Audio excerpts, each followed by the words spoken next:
O meu convidado de hoje sempre foi guiado por valores sólidos que o acompanham desde o início da sua jornada. Ele é filho de médicos, onde a mãe lhe incentivou na área cultural e o pai no esporte. E com esse berço multidisciplinar, ele sempre priorizou o seu desenvolvimento profissional. Ele é um engenheiro aeronáutico formado no ITA, com summa cum laude. Essa laurea só é conquistada pelos raros alunos em que a média geral foi igual ou superior a 9,5 em uma escala de 0 a 10. Com passagens sólidas pela P&G e Natura, ele morou em diversos lugares e há 8 anos ele está na AkzoNobel, onde hoje ocupa a posição de CEO da América Latina. Sempre antenado às novidades, no último jantar que tivemos na casa de um amigo em comum, eu tive a oportunidade de ter uma aula particular avançada de ChatGPT, de Bing, que me abriu a cabeça. Um carioca com hábitos paulistanos que nos tempo livre adora tocar piano. Agora o que o currículo dele não conta é que todo esse foco no desenvolvimento e na carreira não lhe tiram o cuidado, o equilíbrio e a atenção à família, a sua esposa e as 2 filhas. Seja bem-vindo, Daniel Geiger. Muito feliz de ter você aqui no Lugar de Potência. Muito obrigado, Baza. Com essa apresentação eu vou frustrar os seus ouvintes com certeza. De forma nenhuma. Ô Daniel, vamos começar aqui já do início. Conta um pouco mais da tua infância no Rio de Janeiro e como as referências da sua família influenciaram seu caminho até aqui. Bacana começar por aí. Você falou, né? Meus pais são médicos, né? Eles se separaram quando eu era muito novo. Eu tinha menos de 1 ano. Mas eu levei muito deles o tema da família. Sou muito próximo dos dois e prezo muito a família pela convivência que tive, mas também o trabalho. Eles escolheram trabalhar no que gostam e trabalham até hoje. A minha mãe está com 90 anos de idade, ainda trabalha, ela é psicanalista, era neurologista, fez uma mudança de carreira, psicanalista. E meu pai é clínico geral e os dois ainda trabalham. Meu pai tem 80 anos de idade. Então, eu acho que isso para mim é importante. Eu sou, por parte de mãe, de família judaica, eu tenho uma ascendência judaica. Isso, para mim, me trouxe valores importantes na vida, valores como o conhecimento, né? Estar estudando sempre, honestidade, resiliência, mas com otimismo. Para mim é muito importante. E você já falou, né? Muita parte cultural da minha mãe, que também é ativa, bastante ativa, mas eu parte de esporte com meu pai. Então, mensana, incorpore sano dos gregos, vieram um pouquinho dos dois. E quando criança, qual que era teu sonho em relação à carreira? Que influência você teve da família? Eu sou de 72, né? Então muitas crianças da minha época queriam ser astronautas, né? A diferença é que eu continuei com isso na cabeça até os 22 anos de idade e foi o que me levou para o ITA. A vontade de ser astronauta e trabalhar na NASA. Eu fiz minha tese de graduação no INPE, mas já aí me graduando vi que ia ser uma vida muito improvável e acabei mudando para a vida de negócio. E antes da gente entrar no ITA, um ponto que para mim é super importante, você sempre foi conhecido por ser um cara disciplinado e focado? Essa característica sempre tiveram presente em você ou foi desenvolvido ao longo do tempo? O disciplinado eu sempre fui. O focado eu tento ainda. Eu acho que eu sou mais determinado talvez do que focado. Eu quero fazer muita coisa, eu sou muito curioso, né? Então manter o foco para mim é na verdade um desafio. Mas eu sempre fui muito disciplinado e achei onde importa, né? Então, na carreira de marketing, isso me ajudou, por um lado, mas também me equilibra, porque o marketing é muito generalista, né? Então, eu consigo manter aí um bom equilíbrio e minha família também me tira um pouco dessa disciplina, porque senão eu fico chato, né? Mas eu sempre fui muito estratégico, no sentido de botar minha energia, meu tempo e fazer boas escolhas, né? Então, nesse aspecto... eu ainda faço muitas, mas com o tempo eu fui aprendendo de fato a fazer menos, a poder dedicar o tempo que eu preciso para as coisas que são importantes. E acho que o time aqui, né, as equipes sempre me ajudam muito a escutar as equipes para saber quando é que eu estou indo um pouquinho demais, pedindo mais do que a gente consegue fazer. E parei de fazer tanto pushback. No começo da minha carreira eu fazia mais pushback. Não, mas a gente consegue, agora a equipe me ajuda a ficar mais focado. E sobre você ter múltiplos interesses, eu sempre super me identifico com isso, minha cabeça é um radar e talvez por isso que uma das coisas mais difíceis para mim é falar não. Porque falar não para coisa chata, que não te desperta o interesse ou não vai te dar resultado é fácil, todo mundo sabe dizer. Agora, como é que você fala não para às vezes coisas interessantes, só que sem essa priorização a gente perde a profundidade às vezes do que mais importa. Eu acabo falando pouco, até porque é uma dificuldade grande, não só porque me interessa tudo, mas as pessoas, quando me pedem alguma coisa, eu tenho muita dificuldade de dizer não vou fazer. Então alguém me pede uma opinião, pede para tomar um café, quer falar da carreira, eu normalmente digo sim. E aí tem uma ótima secretária que me ajuda a botar o tempo, né? Coloco no tempo quando a gente consegue. E tem uma família que é, obviamente, compreensiva, mas também as renúncias que eu faço acabam sendo... não tenho muitos hobbies pessoais. O tempo livre que eu tenho é para estar com a família, porque é uma coisa importante para mim. Então, eu não gosto muito do conceito de work-life balance, porque eu acho que o trabalho é parte do balanço de vida. Então, eu gosto de life balance e focar nas pedras que são importantes. Então, minha família é importante, meus amigos são importantes, meu trabalho é importante e tentar fazer tudo caber. E quando não dá, peço desculpa, jogo para frente. E as coisas chatas eu já aprendi o suficiente para não fazer. E sobre as coisas importantes que você coloca energia, eu queria falar um pouco da tua escolha de estudar no ITA. Foi uma decisão natural para você, por você querer ser astronauta? Como é que foi o processo de escolha de faculdade? Tinha um plano B? Não tinha? Tinha. Na verdade, quando eu estava no primeiro e segundo ano, eu sempre tive muitos interesses, mas acabei sendo levado para a Olimpíada de Física, Matemática. Eu participei, fui medalhista, gostava muito. Esse meu lado nerd sempre teve aí, né? E aí, mas eu estava na dúvida se eu ia fazer outras coisas. A medicina, obviamente, sempre ficou na minha cabeça por causa dos meus pais. E aí, obviamente, estando aí no segundo ano assistindo pelo menos uma dúzia de vezes o Top Gun com meus amigos nerds, me fez focar em engenharia aeronáutica. E aí eu decidi fazer a turma IMITA, que é uma turma preparatória no terceiro ano. Meu plano B era a PUC do Rio de Janeiro, FRJ, o próprio IME. Mas graças a Deus deu tudo certo e eu consegui entrar no ITA em engenharia aeronáutica. E durante tua graduação, você conquistou resultado excelente. Você se formou em summa cum laude. Não sei nem se eu estou pronunciando da forma correta, mas em algum momento ter essa conquista se tornou um objetivo? Você já conhecia dessa conquista antes de entrar no ITA? Você entrou já com isso na cabeça? Como que foi que isso aconteceu na tua vida? É muito engraçado, né? Porque a gente chega no ITA em janeiro para fazer o serviço militar primeiro e quando você chega você recebe um manualzinho do aluno, né? E no manualzinho, lendo lá, tinha a história do summa cum laude e tal. E eu lembro que um amigo meu colega de quarto, falou assim, olha só, summa cum laude, você summa cum laude. Eu olhei e falei assim, nossa, isso aí é coisa tão fora da realidade. E literalmente esqueci disso. Os primeiros 2 anos da preparação do ITA são comuns a todos e não contam por summa cum laude, são os últimos 3 anos. E no meu primeiro semestre de aeronáutica, quando eu terminei, eu tinha um mentor que olhou as minhas notas e falou, pô, você tá indo no caminho de summa cum laude. E aí eu olhei e falei, nossa, esse cara tá louco, né? Mas ficou na minha cabeça.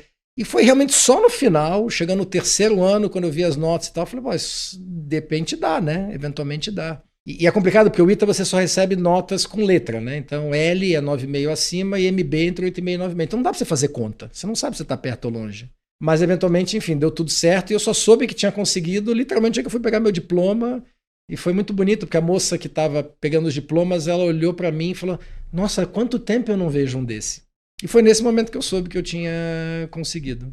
E ainda sobre o ITA, eu tenho alguns amigos que estudaram lá e uma característica que sempre me chamou a atenção é sobre o código de ética muito forte. Os próprios alunos, se pegarem um colega colando ou trapaceando de alguma forma, né, os colegas mesmo vão denunciar porque tem uma questão ali de estar todo mundo seguindo aquele código. E eu queria talvez explorar um pouco contigo quanto que isso, de alguma forma, conectou contigo, que vinha também já de valores fortes. Muito. Eu acho que é uma das coisas, é um dos diferenciais do ITA.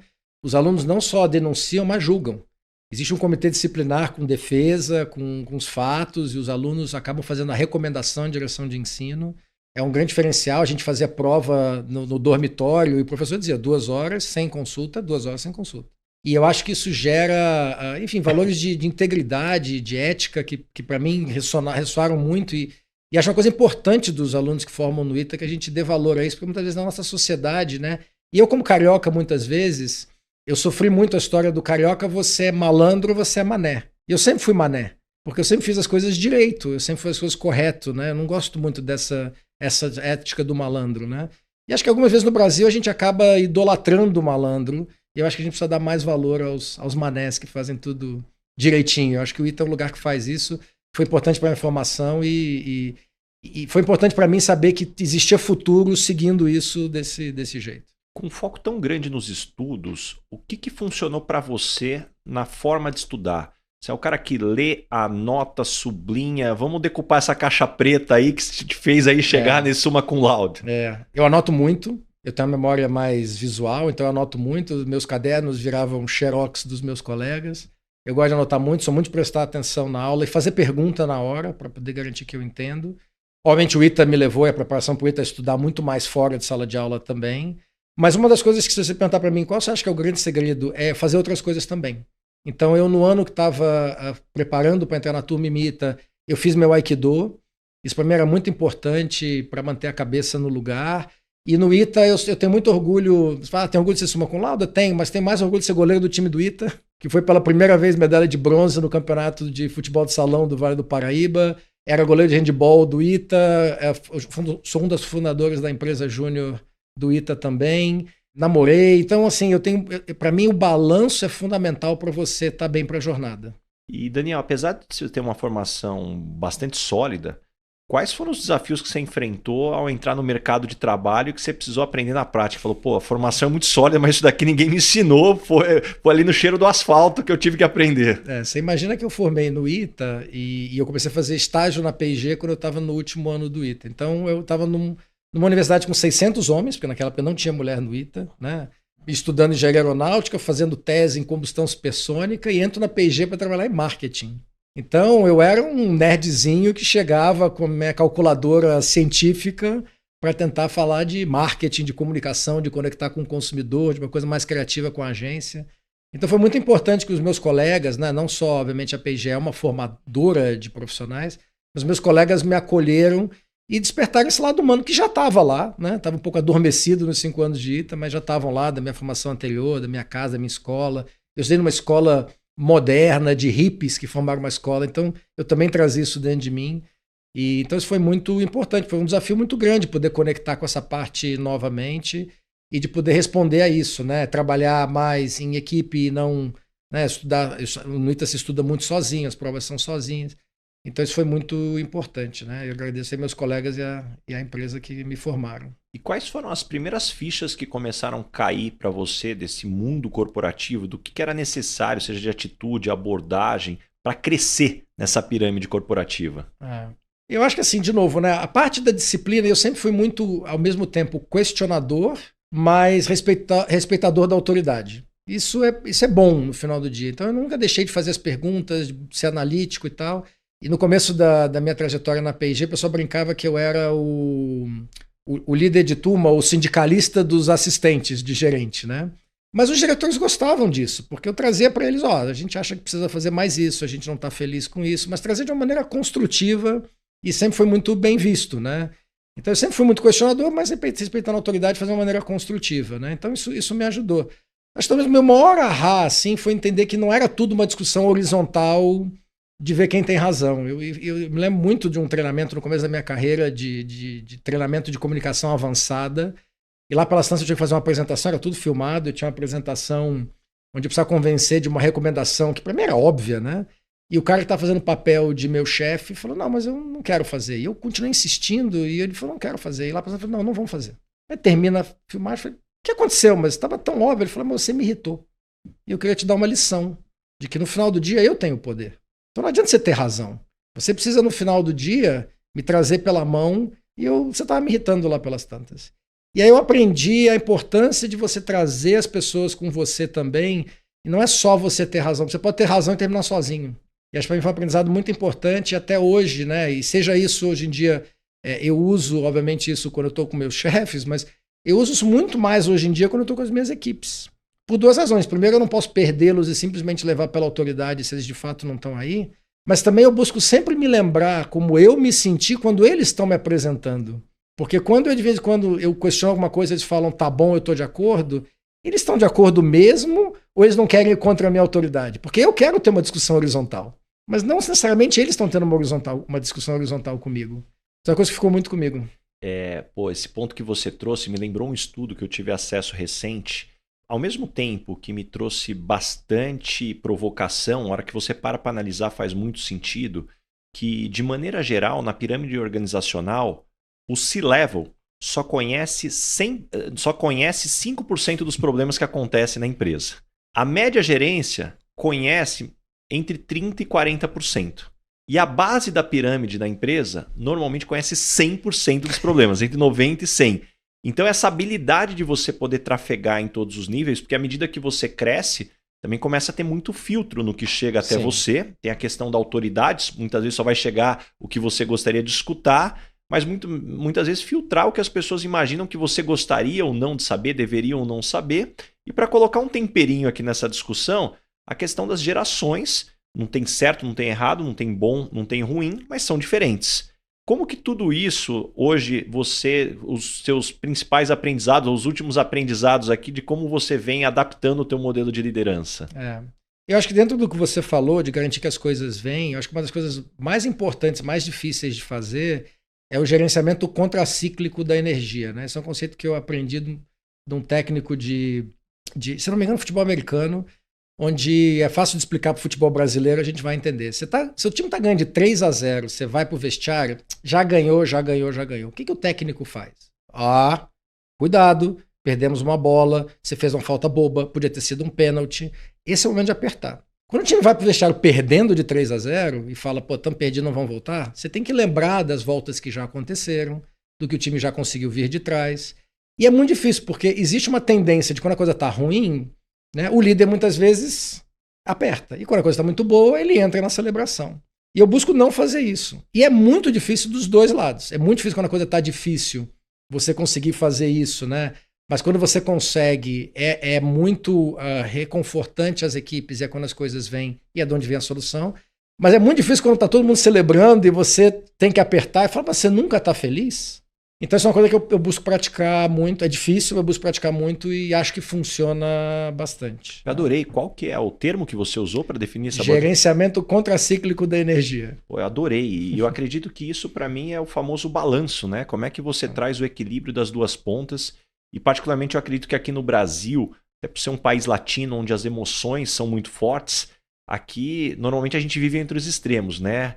Isso até em relação ao país, esquecendo do trabalho. Ou a gente está extremamente pessimista, agora o país vai pro buraco. Ou seja, não, agora vai dar tudo certo, o Cristo está voando, não tem mais nada que a gente tem que se preocupar, né? Como que a gente, fazendo isso, traz um papel muito importante. E o líder tem um papel importante de marcar isso. Eu conto isso para as minhas equipes, né? Para até não acharem que eu nunca estou satisfeito. Elas sabem disso, elas se lembram de vez em quando.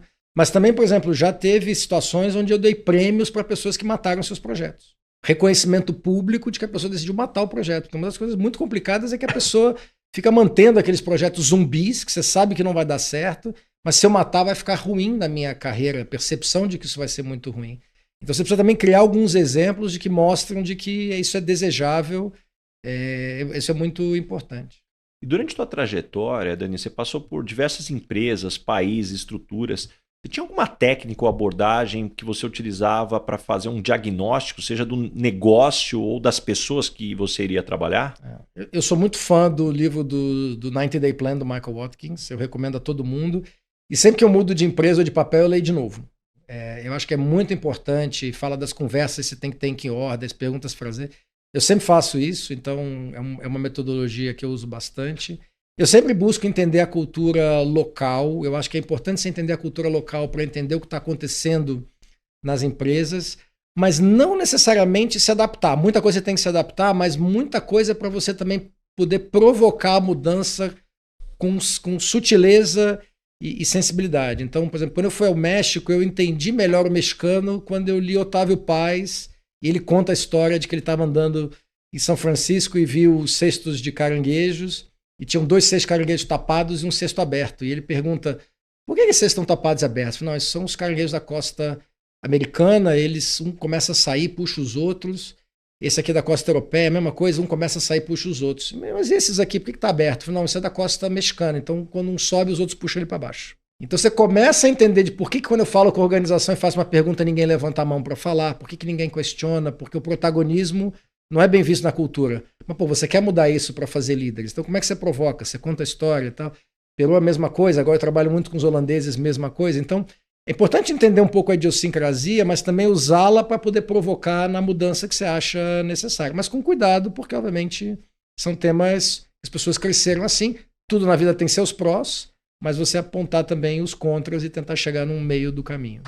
Como é que você incentiva a inovação e o pensamento criativo com a tua equipe? Tem algum processo, alguma iniciativa que você utiliza para promover essa inovação? Dado esses desafios aqui que a gente está dizendo, que a inércia vai puxar? Em primeiro lugar, assim, a inovação para mim é fundamental porque é a única maneira de se gerar valor sustentável de longo prazo, na minha opinião. Né? A inovação gera crescimento, que gera produtividade, que você devia investir de novo em inovação. Eu acho que é isso que as empresas que conseguem fazer isso por centenas de anos, décadas, centenas de anos, elas têm. Eu gosto sempre de começar com sonhos. Eu gosto muito de um livro chamado The Dream Manager, que fala da importância de você ter sonhos, você conhecer os sonhos da sua equipe para conectar. E ele fala que pessoas que não têm sonhos para si não vão ter sonhos na sua empresa. Então eu gosto muito de falar de sonhos, né? Porque acho que sonho impulsiona a gente. Sonho ajuda a gente quando a coisa está difícil, quando o caminho está complicado. E eu gosto sempre de começar falando qual é o sonho que nós temos aqui coletivamente, né? Não um conjunto de metas, né? Ele fala no livro, o Martin Luther King não falou eu tenho um objetivo, eu tenho um sonho, né? Então eu acho muito importante começar com os sonhos. E aí, a partir daí, a necessidade é a mãe de toda a invenção, né? Como já dizia Platão. Então, depois que você tem aquele sonho e fala agora como é que eu chego lá, eu acho que aí você vem num modelo, para mim, muito importante. Eu gosto muito de falar de você estender a confiança, né? O livro da Velocidade da Confiança do Stephen Covey eu gosto muito, porque fala de você estender a confiança para as pessoas, né? Deixarem elas experimentarem, mas ter uma parte analítica muito alta também. Você confia nas pessoas, diferente do que a gente fala no Brasil, né? Confiança se conquista. Não, confiança primeiro você dá a confiança. Eu assumo que eu posso confiar em você. Com isso a gente ganha velocidade, a gente ganha conexão, mas uma parte analítica muito alta também. Então, vamos ficar próximo. Deu errado, é um piloto, beleza. Deu errado, a gente para por aqui. Deu errado, mas a gente quer aprender de novo, a gente vai.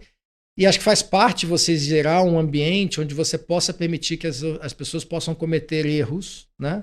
Mas eu sempre digo, erros pequenos, rápidos, originais, né? E que a gente aprenda deles, né? Então, eu acho que é isso que faz com que a roda gire. E nessa dinâmica, como é que você lida, por outro lado, que estratégia você tem para lidar com conflito e divergência de opinião? Porque a hora que você começa a buscar também tudo que vem das pessoas, não vai vir de forma uniforme. E também, esquecendo a parte de inovação, o dia a dia também, hora ou outra, tem atrito, sai faísca. Então, como que você equilibra esses pontos? Eu acho que primeiro você juntar o time, falar, eu realmente acredito em times, onde as pessoas não fazem a mesma coisa, mas têm uma meta comum. Então eu sempre começo com as metas comuns. Quais são as metas que todos nós temos juntos e que a gente não vai chegar se todos estivermos aí? Cada função sempre tem sua meta individual, as pessoas têm, mas eu sempre gosto de começar com as equipes. Quais são as metas comuns, né? Qual é o goal, né? Um time de futebol tem uma meta comum. Cada um tem que defender, tem que fazer outras coisas, tem que marcar, as estatísticas são diferentes, mas a gente tem que marcar gol, senão, né, a gente não... E tomar pouco, né? Então eu acho que isso para mim começa aí. E aí, mostrar também para as pessoas que o atrito é bom. O feedback 360, o feedback, desde que seja construtivo, é bom, porque é alguém que nos faz ser melhor. Você precisa de um personal trainer para ajudar a gente a ser melhor, você precisa de um professor e seus colegas podem ter esse papel. E eu gosto muito do modelo das 5 disfunções de um time do Lencioni, porque uma das etapas é a etapa onde o pau quebra. Uhum. E se o pau não quebra, o time não está em alta performance. O que ele chama da harmonia artificial. A harmonia artificial, exatamente. Você está na harmonia artificial, você ainda não foi aonde a mágica acontece. Então eu já tive discussões com o meu time e falei, isso aqui está muito harmônico. Né? A gente não está realmente falando. E aí tem várias dinâmicas que eu gosto de trabalhar. A gente faz, a cada trimestre eu junto o meu time, a gente fala de como a estratégia está indo, mas a gente sempre faz uma dinâmica de time. Né? Então, por exemplo, eu fiz uma que eu gosto bastante, que é, eu falei, olha, nós vamos fazer uma dinâmica pessoal para cada um de nós, de start, stop, continue, né? Eu vou começar, então eu vou sair da sala e vocês, por favor, né, em grupo, falem para mim o que eu devia começar, o que eu devia parar, o que eu devia continuar. E aí o time discute sem você na sala. E aí o time discute sem mim, né, o que eu deveria e tal, e aí depois eu volto, né, e você vê que tá todo mundo assim, como é que a gente vai falar para ele, aí eu apresento o meu start, stop, continue, que eu fiz o exercício enquanto eu estava lá fora. E aí falo, agora vocês comentem. A gente concorda aqui, aqui você botou stop, a gente até gosta, aqui você não botou, a gente coloca, a gente calibra e fala muito obrigado. E o que eles fizeram nunca é lido, eles rasgam no final e daqui para frente. Mas o fato de que você... A discussão é com base no que você fez. No que eu apresentei. E aí eles usam o que eles fizeram para calibrar o que eu fiz. Mas eles nunca apresentam o que eles fizeram, foi o pré-trabalho. Entendi. Mas a dinâmica de você pensar como é que eu falo já gera uma calibração. Fala assim, não, o Daniel é muito fora da casinha. Não, você vai falar assim para ele? Não, então vamos dizer, já gera uma precisão no feedback. Apesar dele nunca aparecer, já gera uma precisão no feedback. E aí foi muito engraçado que eu falei, eu vou fazer, isso é voluntário. Éramos 14 pessoas, eu falei, é voluntário, faz quem quer. Todos fizeram. Né? Todos fizeram. Uma companhia que não tinha tradição de feedback. 360. Todos quiseram fazer. E aí na mesma reunião você fez de todos esses exercícios? A gente ia fazer outras coisas, não fizemos mais nada. A gente passou os dias do off-site fazendo isso. Acho que foi a coisa mais importante. Adorei. Que a gente fez. E teve pessoas que receberam feedback complicado, mas que agradeceram porque você sempre sabe que está lá, mas nunca tinha vindo de uma maneira construtiva. E eu tenho experiência na minha vida. As pessoas que mais me agradeceram feedback foram os feedbacks mais duros que eu dei. Mas pessoas que me disseram, inclusive chefes, que já me disseram obrigado. Eu sempre foi um problema, porque eu sempre recebi esse feedback dos meus chefes, mas agora que você falou, eu consegui entender melhor e, puxa, me ajuda. Isso diz muito das pessoas também, né? Mas eu sempre gosto de contar essas histórias para encorajar a mais pessoas a darem feedback de maneira construtiva. E para terminar, você falou o tema dos somos latinos, né? Acho que uma das vantagens, muitas vezes, que os saxões têm sobre nós é que a gente é muito person to person. Então, muitas vezes eu dou um feedback de um trabalho que não tá bom e a pessoa tá me escutando dizendo ele não gosta de mim, vai me mandar embora. E eu tô falando daquilo. E eu tô dando comentários de como é que aquilo pode ser melhor. Mas a pessoa muitas vezes não tá escutando porque ela tá com medo dela. E quando eu termino, eu falo, tudo bem, então manda bala que eu sei que você pode fazer melhor. Ela fala, nossa, ele não me mandou embora. O que ele falou mesmo? Então, eu acho que a gente precisa ter mais conversas sobre os objetos e menos, né, sem segurança sobre as pessoas. Isso passa também por, de novo, os chefes conferem nas pessoas, dar uma chance para elas e buscarem trazer o melhor delas. Daniel, tudo que a gente está falando aqui demonstra para mim muito claro uma habilidade que você tem. Hoje eu vejo que a maior parte dos executivos em determinado estágio da carreira busca ou se planeja ou tem o sonho em algum momento de se tornar conselheiro. E hoje, assim, claramente eu vejo que as pessoas estão entendendo errado esse conceito sobre se tornar conselheiro, e talvez aqui eu vou no ponto básico, que na minha opinião você tem de sobra aí, um conselheiro fantástico para atuar em qualquer tipo de empresa, que é a capacidade de fazer boas perguntas e provocar. Porque de maneira geral eu ainda vejo muitos líderes, a hora que a coisa aperta, empurra a pessoa de lado e fala, deixa eu entrar. Da onde que vem essa tua capacidade de diagnóstico, de fazer boas perguntas? Você tem algum framework ou é um processo natural de interesse gerar essas perguntas? Eu acho que é a curiosidade intelectual que eu sempre tive. De novo, né? Eu falei dos meus valores, acho que vem muito da ascendência judaica, né? É uma religião, se você for onde os rabinos estudam, é discussão o tempo todo, né? Não tem certo, não tem errado, né? A gente cresce pela discussão horizontal. E eu gosto muito disso, acho que eu cresço muito com isso, acho fantástico quando a minha equipe me truca. Os meus melhores momentos da minha carreira são quando a equipe queria fazer uma coisa, eu falei, vocês não vão conseguir fazer. Não, Daniel, a gente vai conseguir fazer. E os caras vão lá e fazem. Eu falei, eu não tinha razão, parabéns para vocês. E você olha essa felicidade das pessoas. Então eu acho que vem muito daí, sempre valorizei muito isso. E acho que assim, né, é muito socrático, né? A história de você fazer boas perguntas é desde lá dos gregos. E eu tinha um RH que me falava muito quando eu estava trazendo muita solução. Ele falava, você está trazendo muita solução. Eu falei, então você fica de olho em mim. E aí nas reuniões eu ficava olhando para ele e quando eu estava fazendo pergunta ele fazia assim, tipo, você tá bem, você não deu a resposta, né? Volta para as perguntas. Então, assim, é muito de treinamento, porque tem vezes que eu quero sim dar a resposta, tem vezes que eu dou a resposta e eu me arrependo muitas vezes, mas você realmente se disciplinar para fazer as boas perguntas. E você vê que na maioria das vezes as pessoas sabem. Elas sabem, né? Então é muito gratificante também, porque depois que elas veem isso, elas aprendem, elas também não esquecem, isso fica com elas. E nessa busca pelo teu crescimento e desenvolvimento pessoal, você acredita que é mais importante focar nas suas áreas de força e aprimorar ou identificar e superar o ponto fraco? Eu acho que a primeira parte da sua pergunta que é importante é a gente se conhecer. E eu acho que muitas vezes as pessoas não se conhecem e eu vejo os dois extremos. Pessoas que acham que são boas em tudo, né? Os arrogantes e tal, não sei o que, e perdem uma oportunidade. Mas eu também fico muito preocupado quando eu vejo pessoas que são muito boas em algumas coisas, você tem uma reunião com elas e fala assim, eu sempre começo com a autoavaliação, quais são suas fortalezas? Não sei. Tem muita gente que não tem autoestima o suficiente, isso é muito ruim, e eu acho que é importante construir essa autoestima, né? Então, esse tema de se conhecer é muito importante. Depois que você se conheceu, sem dúvida, os pontos fortes. Acho que o que te levam longe é a diferença que você consegue fazer, o impacto que você tem. O impacto que você tem vem pelos seus pontos fortes. Seu diferencial, seus superpoderes, as pessoas falam muito disso. Meu modelinho de feedback é muito simples, é 3 pontos fortes e uma área para a gente melhorar. Se você começa a ter dificuldade de achar 3 numa pessoa e ficar em uma, você já sabe que você tem que dar um feedback diferente. E quando você tem muita dificuldade de achar onde a pessoa tem que melhorar, você sabe que é alguém que você está pronto para promover. Quando é que eu acho, ao menos você tem que focar nas oportunidades, desenvolvimento é uma coisa importante, ou já pensando no próximo nível, ou quando você tem realmente algo que aí é um bloqueador. Então você tem algo que é um bloqueador, fala, ó, você tem várias qualidades, mas isso aqui é um bloqueador. Relacionamento com as outras áreas, etc. Quando você tem uma área que é um bloqueador, aí você tem que focar nisso, senão você não vai conseguir se desenvolver. Mas, em geral, não é a regra, né? Então, acho que é sempre mais os pontos fortes. Eu concordo muito contigo. Eu tenho comigo que a gente tem que potencializar os pontos fortes e desenvolver os fracos a ponto que eles parem de atrapalhar. Porque esse blocker de carreira, quando é o bloqueio que está muito claro, e eu vejo as pessoas, quando não tem um autoconhecimento, uma leitura de si no ambiente, a pessoa está lá, ela faz MBA, ela corre atrás de certificação e ela corre atrás do projeto e todo o foco do desenvolvimento está indo para outras coisas e aquele ponto que parece que está escancarado para todo mundo, a pessoa acaba não identificando e isso atrapalha demais e muita gente trava na carreira por causa disso.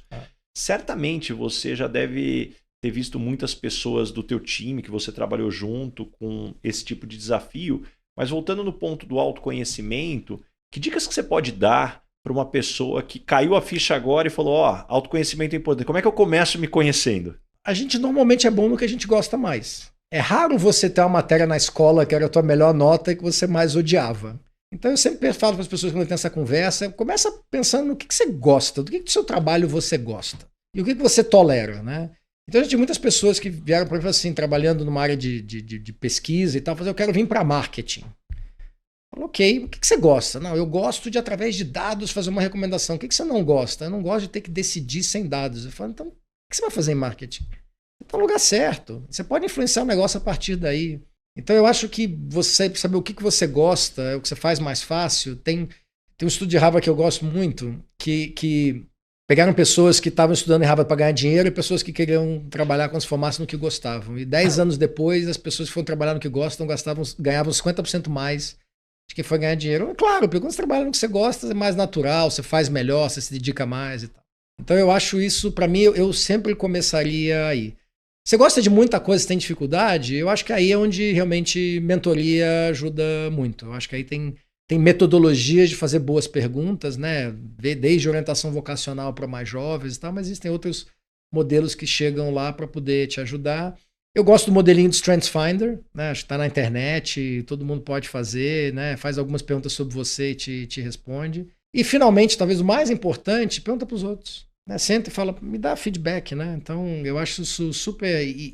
de cabeça aberta mesmo. E escute o que falam de bom de você, porque tem muitas vezes que as pessoas também escutam quando você dá um feedback positivo, ela já quer saber onde você vai chegar quando você der o negativo. Eu sinto muito para falar de feedback, falar que você faz isso bem. Você vê que a pessoa já está querendo saber quando é que eu vou falar, mas eu acho que... E muitas vezes eu falo assim, escuta o que eu estou te falando, porque é isso que vai fazer a diferença, né? E dentro dessa dinâmica, a gente está falando de pontos fortes, a disciplina e comprometimento claramente é um ponto fortíssimo teu. Agora, por outro lado, você já sentiu que teve que sacrificar algo importante na tua vida pessoal ou outras áreas da tua vida devido a essa dedicação ao trabalho? Como é que você equilibra essas demandas? Eu falei antes, né? Eu não gosto de work-life balance. Eu busco life balance. Família, para mim, é um dos meus valores fundamentais. Então, o meu tempo começa por aí, a me dedicar.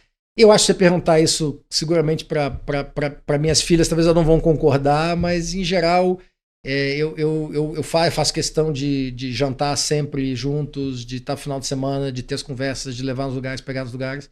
Eu sacrifico um pouco aí, sim, talvez meu lazer pessoal, coisas que eu faço pessoal para fazer com a família. E já tive momentos da minha carreira, obviamente, onde é mais difícil você conciliar, né? Acho que talvez o momento mais difícil, eu morava no México, minha esposa estava grávida, minha sogra teve um câncer de pulmão, né? A gente estava no México, minha esposa veio ficar com a mãe dela, tinha que ficar com a mãe dela, obviamente, e tá com a gravidez à distância, eu vim para o nascimento da minha filha, eu estava aqui, mas depois tive que ir embora, estava quando a minha sogra infelizmente faleceu, mas não consegui estar com a minha esposa durante todo aquele momento, e graças a Deus ela entendeu, né? Então eu acho que aí também você precisa da compreensão, é um projeto de família, né?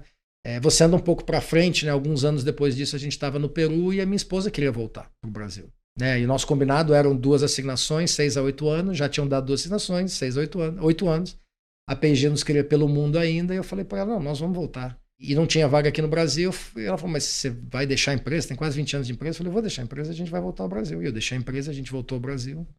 E foi quando eu fui para a Natura. Então, eu acho que também esse balanço acontece para os dois lados, né? Por isso que eu digo que é um life balance, né? Então, no primeiro momento a minha esposa me deu força para aquilo, no segundo momento eu sabia que eu esticar demais a corda. Então, eu acho que essa sensibilidade você tem que ter. E algumas vezes você estica a corda demais com você mesmo, né? Não estou dormindo, estou cheio de dores, estou doente. Você tem que escutar o seu corpo também e saber quando você tem que fazer isso, né? Então, graças a Deus, né? Bati aqui na madeira, não é meu caso, mas eu estou sempre escutando os sinais. E escutar o sinal tem a ver com a coragem depois para você atuar, para você efetivamente tomar uma atitude. Agora, tem um lado que a maior parte dos executivos não fala, como lidar com o medo do fracasso. Tem alguma estratégia que você utiliza para transformar esse medo em motivação? Eu não diria motivação, mas para mim o medo é o maior aliado. Assim, eu adoro pessoas corajosas, que são aquelas que enfrentam o medo, e eu odeio pessoas destemidas, que são aquelas que desconhecem o que elas deveriam ter medo, né? Nós infelizmente tivemos aí esse acidente do submarino no Titanic. Uma pessoa, se você escuta os discursos do presidente da empresa, ele era um destemido. Destemido. Eu misturei mesmo carbono com titânio e fiz mesmo, e que ninguém faz, e saí dos padrões de segurança. E para o engenheiro aeronáutico, você lê aquilo e fala, meu Deus, né? Então eu morro de medo do destemido. E o medo, para mim, é o meu maior aliado. Então o medo me ajuda, talvez não a me motivar, mas me ajuda a fazer melhores planos, né? Eu muitas vezes estou olhando assim, onde é que eu morro? Onde é que isso aqui vai dar errado? Né? Então o medo do fracasso é pensar, onde é que pode dar errado? O que eu posso fazer ou deixar de fazer que vai fazer isso dar errado? E aí como é que eu melhoro o meu plano? E como é que eu faço um plano B? Um plano de contingência, né? Muitas vezes a gente também faz grandes planos, mas se esquece de fazer plano de contingência, né? E se dá errado. E o medo te ajuda sempre a lembrar que com tudo isso pode dar errado. E aí se der errado, é um impacto grande, é um impacto médio, é um impacto pequeno. Então se é muito grande, a gente vai ou não vai. Então o medo para mim é um enorme aliado. Eu não só não tenho vergonha de dizer que tenho medo, como eu falo muito em reuniões, falo assim, olha, tô com medo. As pessoas muitas vezes me pedem para tomar uma decisão naquele momento. Eu falo, não estou seguro para tomar essa decisão. Eu sei que vocês queriam que eu tomasse agora, mas eu estou olhando aqui na balança dos medos e não estou seguro. Eu quero ver isso aqui ainda. Tem vezes que a equipe não gosta, porque quer que decida, vai ser mais trabalho. Mas aí eu só tenho o meu compasso para me guiar. Isso me lembrou muito uma história. Quase 20 anos, eu sempre fui uma pessoa de fases e teve uma fase que eu tinha decidido ser paraquedista. Comecei a fazer curso, tenho alguns saltos. E eu me lembro de no primeiro salto, eu estava morrendo de medo. E aí eu perguntei para o instrutor que estava lá comigo, eu falei, você não tem medo de saltar? Quando que você parou de ter medo? Ele falou assim, o dia que eu parar de ter medo, vai ser o maior momento de risco que eu vou ter na minha vida. Porque o meu medo faz eu checar o paraquedas reserva, eu ver se o paraquedas principal está bem dobrado, eu vou fazer todos os checks de segurança. Ele falou, se eu puder te dar uma dica, não pega o instrutor de paraquedismo que não tem medo, porque esse vai deixar de escapar alguma coisa que pode ser fatal. Agora, por outro lado, eu estava aqui refletindo no que você falou, como também ao mesmo tempo que a vulnerabilidade conecta, mas por outro lado, uma coisa é o líder super-herói, super-heroína, que não tem mais espaço nos dias de hoje, só que o líder também se espera uma força, porque senão pode ser entendido também como uma fraqueza, um excesso de hesitação. Como fazer esse equilíbrio? Eu acho que voltamos à história das suas fortalezas, então conheça as tuas fortalezas, né? E eu acho que em momentos assim eu volto às minhas, né? Eu acho isso importante. E volto também um pouco ao tema que eu falei do gerenciamento contracíclico, né? Porque em momentos de maior dificuldade, onde a equipe está com medo, está fragilizada e olha para você e fala o que a gente faz, eu acho que você mostrar tranquilidade, calma, né? Aí eu volto no valor do que eu falei da resiliência, e eu gosto de combinar sempre resiliência com otimismo. Você dobra, mas não quebra. E você tem um otimismo que vai dar certo, eu acho que você passa por esses momentos, né? Tem momentos de crise onde o mar está muito agitado que você deveria só boiar. Não tenta nadar, você boia. E acho que quando a equipe entende aquilo e vamos fazer o que a gente precisar para boiar, e eventualmente você tem que jogar algum lastro fora, são momentos difíceis, você tem que mandar a gente embora, tem que cortar investimento, mas você também não está cobrando um turnaround que as pessoas não conseguem nem discutir aquilo, né? Então eu acho que essa tranquilidade e essa confiança em si, honestamente, na equipe e no futuro, eu acho que talvez seja o melhor que um líder pode dar em momentos como esse, não falsas esperanças. Você acredita na intuição na tomada de decisão? Eu acredito na intuição na tomada de decisão Eu sempre gosto de ter mais do que a intuição, mas a verdade é que muitas coisas que eu vejo na hora, na barriga, você já vem. Principalmente crescendo em marketing, tem muita coisa que eu vejo já me arrepia, literalmente me arrepia, me enche o olho de água quando eu vejo. Mas aí eu sempre tenho um papel de entender por quê. Por que me deu essa sensação? Ou positiva, ou por que me deu uma sensação negativa? Por quê? Porque eu preciso depois verbalizar para a pessoa para garantir que a gente está potencializando as coisas positivas, nada sempre é perfeito. Ou eventualmente porque eu sou respeitoso se eu não vou naquilo de jeito nenhum, ser muito racional das razões pelas quais eu acho que a gente não deveria ir por aí. Então, eu acredito muito na intuição, gosto muito do livro Blink, do Malcolm Gladwell, porque vem mesmo, né? É importante, mas não para aí. Reflete, pensa e depois articula. Então, eu não acredito só em intuição. E falando em reflexão e pensar, como que você faz para não ficar fazendo mais do mesmo, para sair do automático, que talvez a nossa rotina ela sempre está nos empurrando para a gente estar no modo automático? Na minha área de atuação, ir para a rua ver cliente. Então, eu, nos últimos 2 dias estava em Porto Alegre vendo cliente e eu falei para minha equipe, pelo amor de Deus, me tira do escritório. Eu estou, obviamente, muito agora em reuniões e tal, e a partir de fevereiro também estou no Comitê Executivo Global da AkzoNobel, que me leva para ainda mais reuniões e discussões são importantes para a empresa, mas me leva até mais para longe da América Latina. E eu falei, pelo amor de Deus, eu tenho para o campo. Então, a minha agenda é uma agenda que tem, a minha secretária sabe, um balanço entre tá com o cliente, tá fora, tá em one-to-ones com minhas equipes, e são agendas abertas, eu falo que precisam, porque são os momentos onde as coisas aparecem e aí enche de novo a minha lista de coisas diferentes para fazer e oportunidades que aparecem. Eu penso muito como você, eu tento definir minha agenda, eu sempre falo com a minha assistente, 80% da minha agenda deveria estar ou com o cliente ou com as pessoas do time. Isso aí. E 20% para o corporativo, que ele é importante. Mas se você não cuidar, esse 20% vira 80%. Daqui a pouco você está só corporativo, toda aquela dinâmica que tem o seu valor, mas te perde completamente o cheiro do asfalto das pessoas e dos clientes. E se você perdeu o cheiro do asfalto do time e do cliente, como é que lá no corporativo que você está envolvido em tanta decisão a coisa vai funcionar? É o começo do fim, né? É o começo do fim. Eu não estou ainda nos seus 80, perdi um pouco o prumo aí desde fevereiro, mas pelo menos aí vai uns 50-50 e podendo trazer para mais. Obviamente tem um papel também de você poder delegar, é importante também eu poder delegar, né? Então, o subir para o corporativo também é uma oportunidade de eu deixar as minhas pessoas ocuparem o espaço que eu fazia antes, eu não posso furtar a elas essa oportunidade, né? Então, tem coisas que eu deixo com alguma tristeza no coração. Então, eu não vou mais nas reuniões mensais de inovação de produto. Me dói não ir nas reuniões mensais de inovação de produto, mas eu sei que eu não devia estar mais lá, a equipe não precisa mais de mim. Por mais que eu ache divertido, algumas coisas vão chegar, mas eles não precisam mais de mim, né? E acho que é que nem você ter filhos, né? Tem momentos que é difícil quando você se dá conta que seus filhos não precisam mais de você, né? Então, você tem que se reinventar.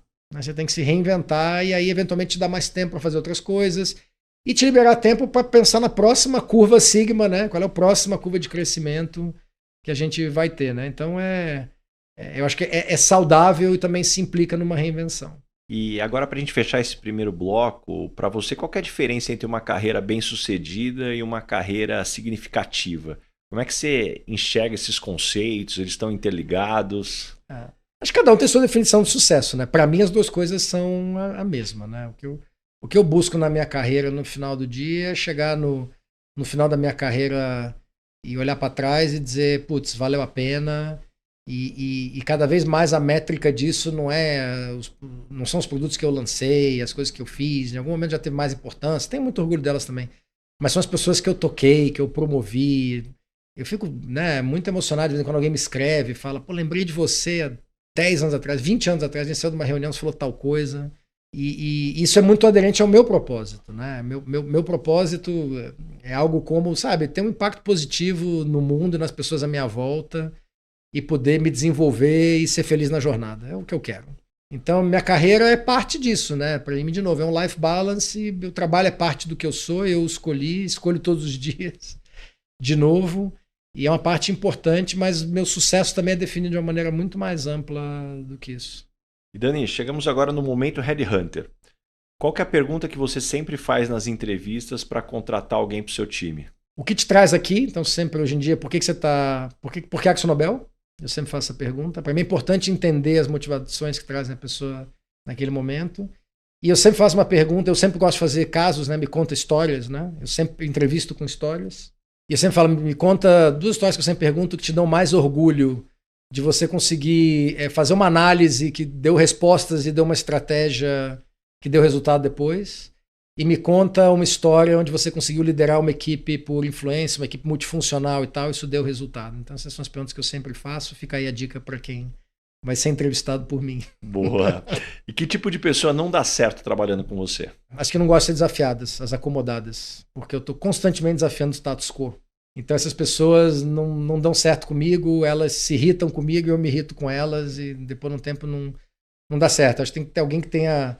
E não precisa ser alguém que queira, sabe, crescer necessariamente para buscar posições mais altas, mas pode ser crescer, né, carreira em Y, fazer as coisas melhores, sempre estar buscando como é que pode ser mais produtiva ano que vem, mais produtiva ano que vem, mais produtiva ano que vem, e novas tecnologias podem ajudar. Então, as pessoas acomodadas não dão certo comigo. E quando as pessoas não gostam de você no ambiente de trabalho, normalmente qual é o motivo? É esse, né? Eu fico fustigando um pouco demais, né? Elas me mandam para longe e eu continuo, né? Então, tem muitas pessoas, e quanto mais você sobe na carreira, né? Então, agora tem muita gente que quer marcar reunião comigo para fazer relacionamento, né? Então, de uma determinada área que não tem muito contato, mas entra na minha agenda. Mas o que você faz na sua área e tal? E aí eu começo a falar de oportunidades, tal coisa, tal coisa. A pessoa tem um papo comigo, mas não anotou nada e tal. E depois quer ter uma relação né, uma discussão comigo 3 meses depois, 6 meses depois, eu anoto tudo, né? Eu volto lá e falo, e tal coisa que a gente falou, andou? Não, e aí elas muitas vezes ficam aborrecidas comigo porque eu anoto tudo e faço follow-up. Adoro, eu tenho o mesmo costume. O pessoal fala que hora ou outra vai tentar sumir com o meu Evernote ou com a Moleskine, isso. Porque ó, tá tudo ali. O pessoal disse para brincar sumir com o meu iPad, eu falo, tá tudo na nuvem. Exatamente, então... por isso o pessoal fala, vai sumir com a minha conta do Evernote. E o que você gostaria de perguntar para o Baza, Headhunter? Como é que eu entro num primeiro conselho bacana? Um conselho que realmente vale a pena. Pô, primeiro que eu acho que você tem todas as habilidades, tua experiência, tuas credenciais. Eu acho que para mim é uma questão de você colocar na agenda. Porque o que eu acredito é que hoje tem cursos, sem dúvida nenhuma, muito estruturados. Você tem o curso do IBGC, você tem o curso da Inova, você tem o curso da Dom Cabral, você tem o curso da GoNew, a Start está lançando um curso agora. Você tem algumas instituições que eu acho que elas, sem dúvida nenhuma, ajudam a organizar o conteúdo, a estrutura. De certa forma, isso acabou ganhando tanta força que parece que hoje, se você não tem uma certificação de uma instituição dessas, parece que você não vai ser conselheiro. E aqui entre a gente, a maior parte dos conselheiros que eu conheço não tem essa certificação ou tiveram depois que já eram conselheiros há algum tempo. Então, de novo, tem o seu valor, mas não é por aí. O que eu acredito é que tem uma questão de como é que você cria uma relação de confiança. Ainda conselho no Brasil, eu adoraria falar para você que vai tudo para Headhunter. Pô, esse mercado é meu. A grande verdade é que o percentual ainda é muito baixo, ele ainda é muito por indicação. E por ser por indicação em um grupo muito pequeno, talvez o maior desafio é como é que você se conecta com pessoas para que você possa ter a primeira oportunidade. Olha só como a gente está voltando para o que era lá atrás, saindo da faculdade, né, da universidade, e a gente tem esse desafio agora.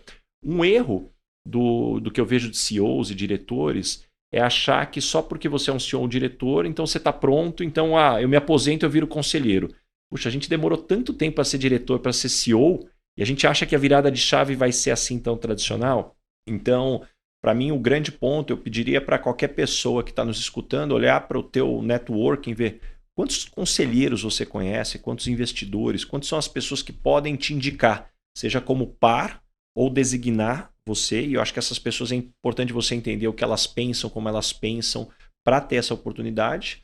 No meu caso, algo que me ajudou e não foi planejado, mas eu vi o quanto que isso me colocou em conselhos, foi ter a oportunidade de participar de conselhos de ONGs e startups de bastante potencial, que hora ou outra você não vai ter remuneração, só que eu estava em conselhos com conselheiros que já estavam em conselho de grandes empresas.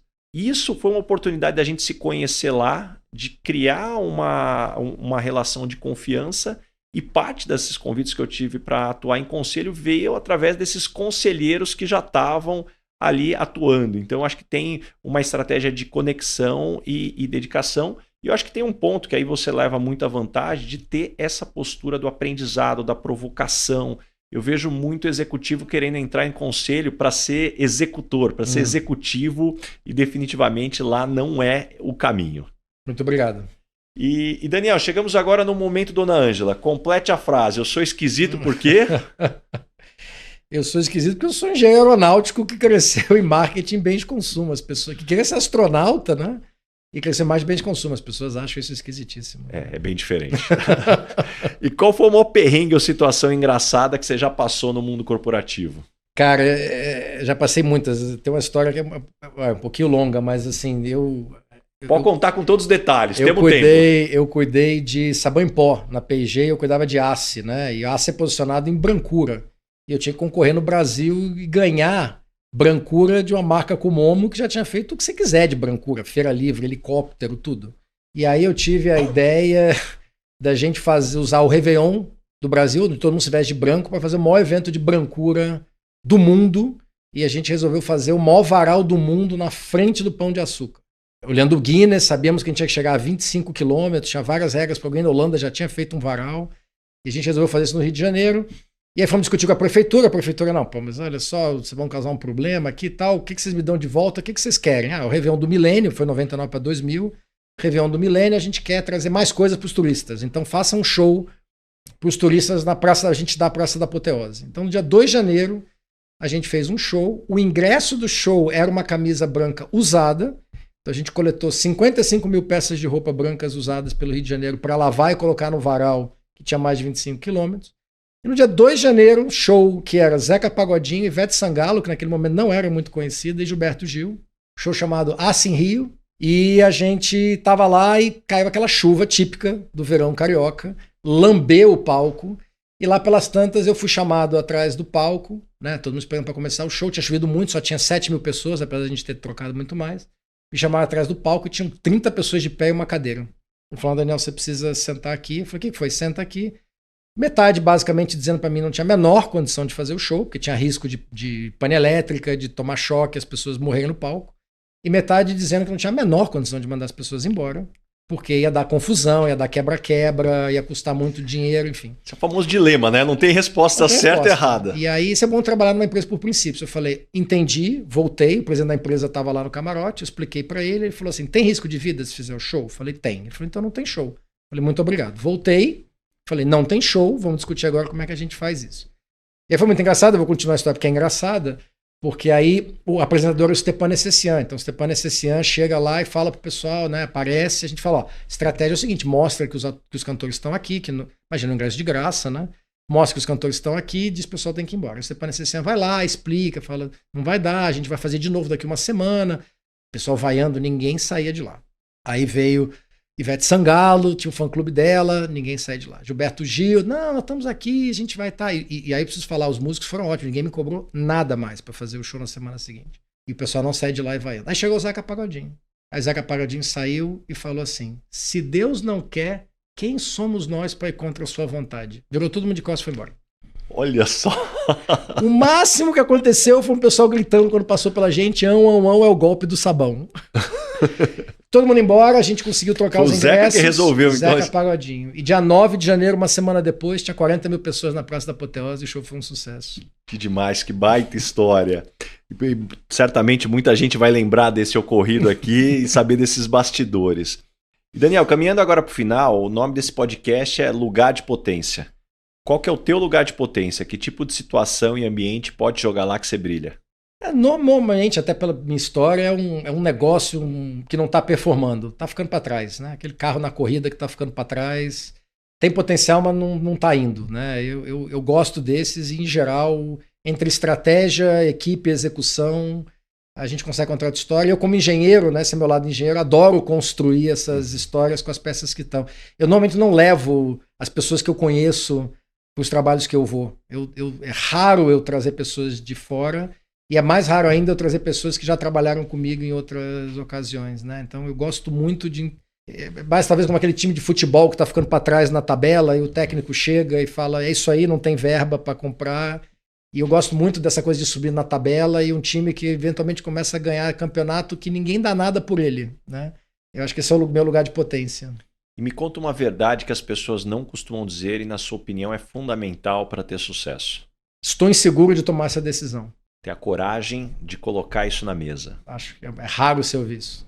O que você aprendeu nos últimos 12 meses que hoje tem sido um diferencial para o teu dia a dia? Estou aprendendo ainda como integrar uma aquisição grande. A gente fez uma aquisição grande na Colômbia, então a gente tem uma presença muito grande em tintas decorativas, né, do sul da América do Sul até a Bolívia. A gente comprou uma empresa líder na Colômbia, mas que vai do Equador até a Guatemala.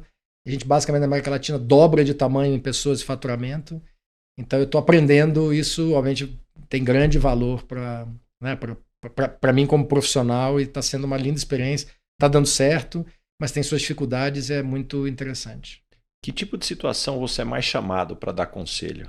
Carreira. Quando as pessoas querem falar comigo para onde eu cresço e como eu cresço, né? E aí um próximo passo disso é como é que eu falo com o meu chefe.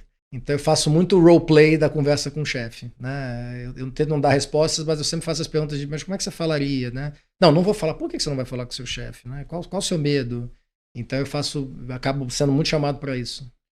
E que tipo de situação você não é lembrado, não é tua praia? Reestruturação financeira. Nunca fui chamado para pegar, depois que a empresa já está nesse lugar, não é minha praia. E deixa algumas dicas de fonte de conhecimento. Como é que você se mantém informado? Como é que você se desenvolve? Eu falei um monte de livro aqui, né? Então, livro eu gosto muito de ler, dos temas que me interessam, né? Dependendo do desafio, alguma habilidade que eu quero expandir. Para poder conectar minha cabeça com o que importa hoje em dia no mundo dos negócios, eu escuto a The Economist, então eu corro escutando a The Economist. Eles têm o áudio, eu acho maravilhoso. Da revista mesmo, não podcast. Não, eu escuto a revista. Eu escuto a revista quando eu corro e me ajuda a entender o que está acontecendo, tanto político quanto econômico, quanto temas de ciência. Eu gosto deles que eles vão em vários temas. Pulo muito o que não me interessa, mas o que me interessa são profundos e eu gosto bastante. O IPO me provoca muito, tanto os meus colegas quanto das atividades e tal. Realmente, para mim, muita fonte de conhecimento importante. Eu diria que essas são as maiores. O que eu acho legal da The Economist que você colocou, eu não me lembro se tem outras revistas que têm essa característica, que as reportagens são sempre assinadas pelo time, né? Você não tem uma característica de não estar assinando um jornalista especificamente. Eu acho isso de uma coerência muito forte, né? É claro que toda revista vai ter mais para um lado do que para o outro determinado tema, mas eu gosto muito da The Economist muito também em função desse aspecto, além, claro, da variedade de temas que se tem. Aqueles resuminhos que já vem nas primeiras páginas lá já te dá uma visão de mundo fantástica. De novo, eu gosto muito, né? E escutar foi o que me fez achar um bom equilíbrio entre meu tempo, porque, de novo, é muito, muito profundo e tal. Eu tomava um tempo grande que eu devia estar com a família, então agora quando eu faço correndo é uma boa. E também me desvia a cabeça da corrida, que eu não sou um grande fã, mas eu tenho que fazer. Então isso para mim é uma coisa que me ajuda bastante, eu recomendo. E Daniel, me indica 3 pessoas bacanas para eu convidar para esse podcast e ter uma conversa como essa que a gente está tendo. A primeira pessoa que vem à minha cabeça é o Condzilla. Eu tive no Rio de Janeiro no evento do IPO e ele fez uma palestra e se escutar a história dele e o que ele traz às comunidades e o que está acontecendo no Brasil, eu acho que é fundamental para todo mundo se conectar, não só com a história dele, mas com o que ele se conecta e nos conecta. Essa é uma história mais conhecida, mas uma história que as pessoas conhecem pouco, eu acho que bacana, é a Esther Carro. Esther Carro é uma arquiteta do Jardim Colombo, que é parte do Complexo Paraisópolis, e que resolveu, né, desistindo do poder público fazer alguma coisa num lixão, ela juntou a comunidade, fez ali um projeto chamado Fazendinhando, que está crescendo. Ela é nossa parceira num projeto chamado Mulheres na Cor, onde a gente está trazendo mulheres em situação de vulnerabilidade para serem treinadas e serem pintoras decorativas, né? No nosso aplicativo do Páginas Coloridas, você possa contratar uma pintora, mas são mulheres em situação vulnerável que a gente insere de novo no mercado de trabalho, ela é nossa parceira, e agora na Casa Cor de São Paulo você vai ter um ambiente dela. Então ela é uma arquiteta que está na Casa Cor de São Paulo, trouxe um ambiente interessante, pequeno como seria uma casa da comunidade, mas com decência, com boas ideias, então acho que vale a pena conhecer a história dela. E o outro eu sugeriria o Frederico Pedreira, que é meu colega também de fórum, de IPO, e é um CEO hoje em dia, ele está na Avianca há muito tempo, está na Avianca Colômbia agora, mas é um cara que também já é aeronáutico como eu, mas que é alpinista, atleta de alta performance, que morou em vários países, ele é português, estou na França, então ele tem várias histórias e é um cara que eu admiro muito. Bacana, que lista, hein? Muito bom, todos aqui muito anotados já. E uma pergunta que eu faço para todo mundo, Daniel, que passa por aqui, o que é felicidade para você? Eu, algum tempo atrás, durante a pandemia, assisti um podcast do Rabino Newton Bonder. E ele fala sobre a diferença entre alegria e felicidade. Eu nunca tinha pensado nisso. E ele fala: felicidade é um estado que você tem, mas é efêmero. E a alegria é o entusiasmo com que você ataca a vida. E a partir daí, eu nunca mais disse para as pessoas saúde e felicidade nos aniversários. Eu falo saúde e alegria.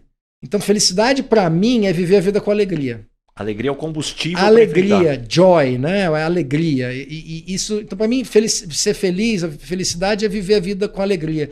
E ele fala um conceito, ele fala: quem é a pessoa mais alegre num funeral? E ele fala: é quem está chorando mais. Porque é a pessoa que está lá mais envolvida naquele momento. O oposto da alegria é a depressão.